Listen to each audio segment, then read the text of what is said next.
Katz and Cosby, entertaining and informative on the Red Apple Podcast Network. Well, the song is crazy, John, and a lot of people think... You guys make me crazy with that song. It's a great song. Great song. A good song. There's the other crazy, too.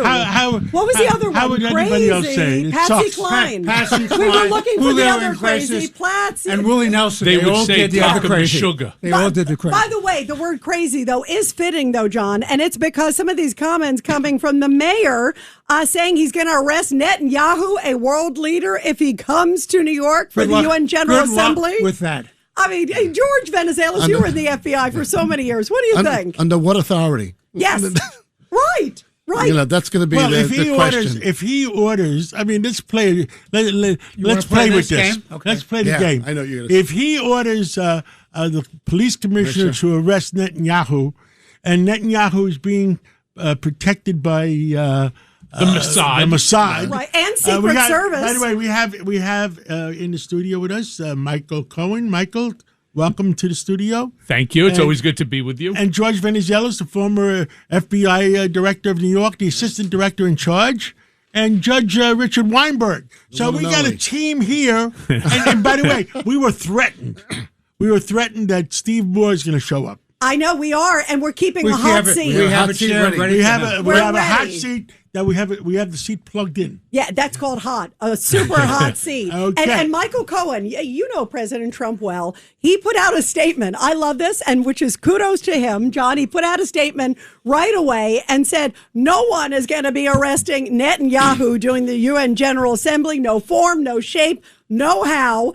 The guy is fighting a war against terror. Bravo to him. So that was a great answer from the president. Fact, when I saw it, I wrote about it in my Substack from this morning. I call it, Mamdani is a moron.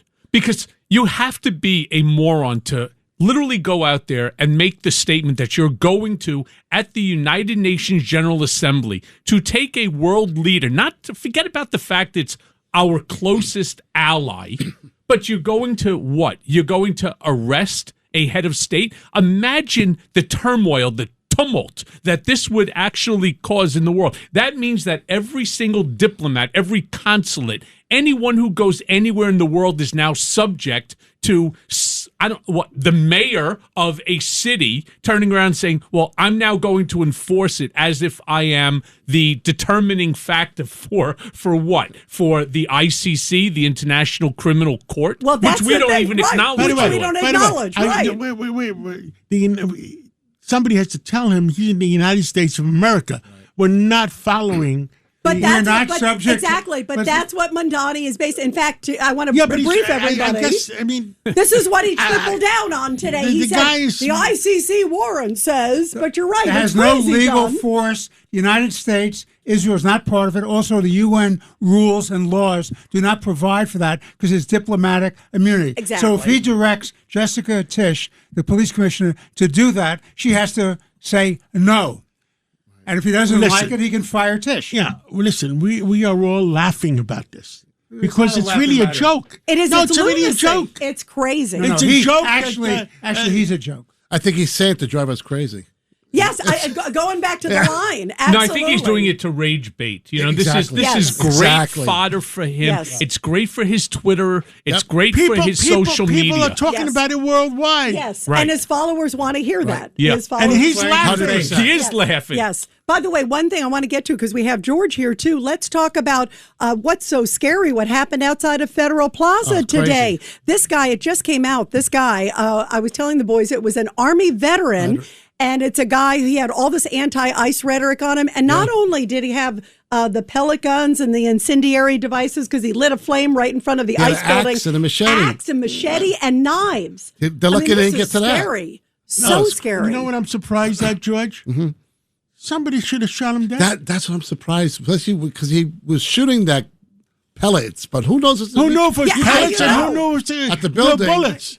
Bullets or pellets? Who knew? Right, and people were walking in and out at the time. One of the people injured, by the way, you guys, was a migrant who was there for a hearing, ironically. Yeah. And this guy apparently has a history. They knew who this guy was. Apparently, there's been issues with the NYPD. They didn't say what. Anti-ICE. Anti-ICE, paperwork and he had a manifesto. And you know what's so scary, George? In the briefing.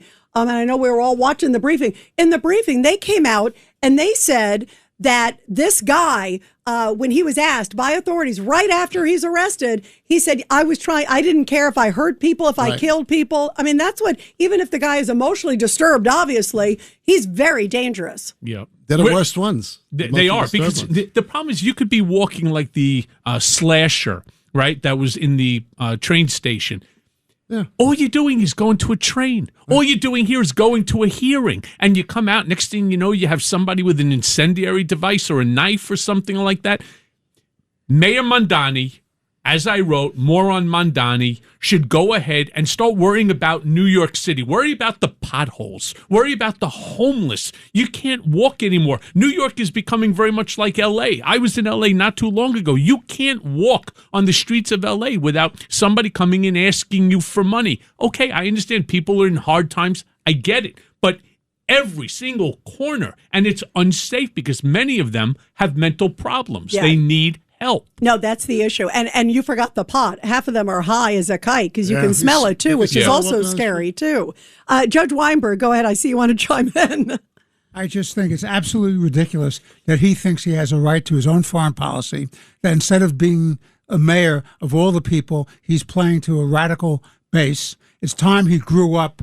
It's a real job. He's never had a real job.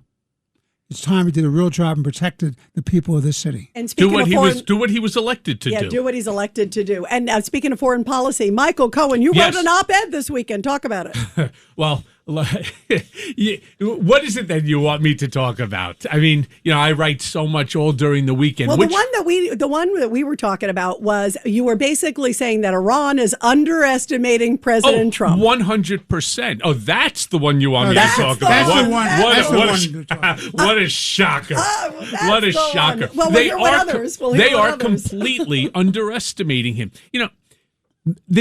Too many people are underestimating what Trump has every intention to do, and that is to succeed in putting an end to this Iranian regime. 47 years, going on 48, the same playbook by the Iranian regime, whether it was by the father Khomeini or by the son Khomeini, it makes no difference. This whole radical ideology of trying to become a nuclear power so that they can get a seat at the table in the Middle East, not going to happen. And when Trump turns around and says, I'm not going to let it happen. Why there's so much opposition to that, I do not know the answer. Right, it's a pretty basic thing.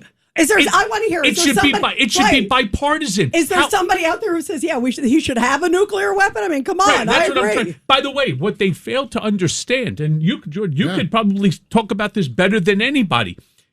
If, in fact, they got their hands on a nuclear weapon, it's not the Gulf countries. It's not the Middle East that's in danger. It's the United States. It's the West Coast of the United States. Or if, in fact, that they continue with their negotiations with Russia, China, North Korea, who knows? Maybe they'll lob a nuclear missile into Washington or here into New York. No, they'll form an alliance, too, with all these countries. Yeah, and George, what about also sleeper cells, too, George, with the FBI? I 100%. mean, come on. I mean, that's a thing. How big of a threat do you believe? They're a big threat. They've always been a big threat. And then what happened in times like today where the hate is so much, it just activates them mentally. They just go out like this guy today. He just went out. They're lucky nobody got killed. I can't believe they haven't killed him.